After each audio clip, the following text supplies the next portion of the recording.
until June 12th, 1962, when 3 convicts were found missing, never seen again. Today, we'll follow the 3 prisoners as they plan their daring getaway. For over a year, they worked tirelessly to thwart Alcatraz's famous security system. Then, one night in June, they put their scheme into action. Next time, we'll investigate what happened to the escapees. They may have drowned in the icy water surrounding the prison, or maybe they made it across the bay to land, becoming the only people to ever successfully escape the rock. After all, a witness reportedly saw them again, alive. We have all that and more coming up. Stay with us.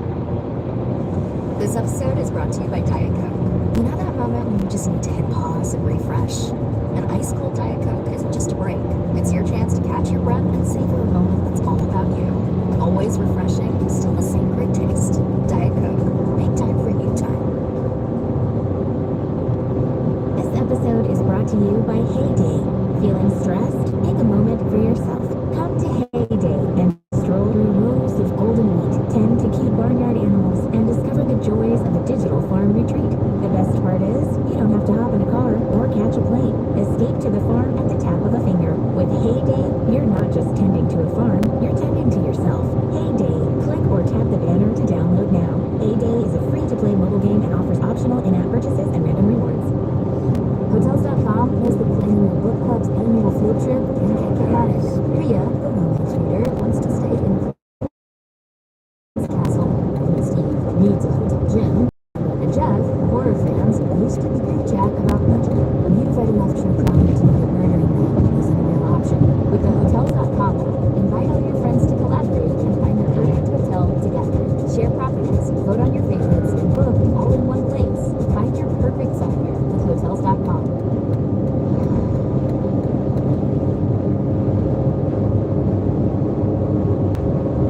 In the 20th century, Alcatraz wasn't just a prison.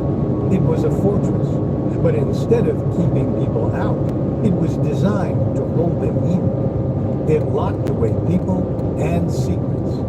Even today, most of what we know about the island's so possibly successful prison break comes from one source, J. Campbell Bruce's Escape from Alcatraz. This is our primary source for this episode. Known as The Rock, Alcatraz featured some of the most stringent security measures in prison history. Bars in the cells were tool-proof, impossible to file or cut through.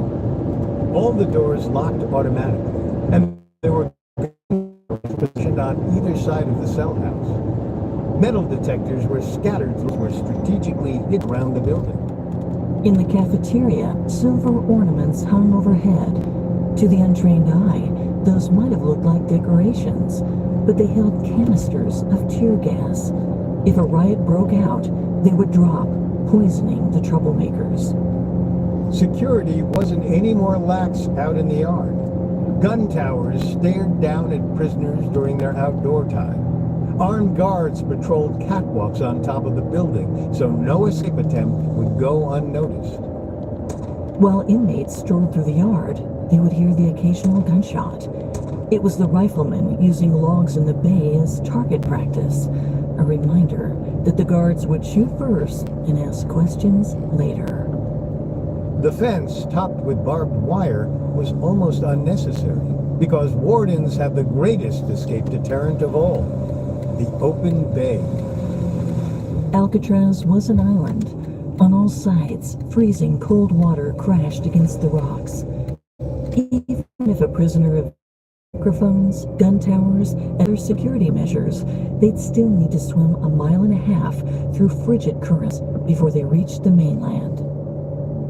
The rock was impregnable and inescapable. It was designed to hold the most notorious criminals in the world, many of whom had escaped other maximum security prisons before.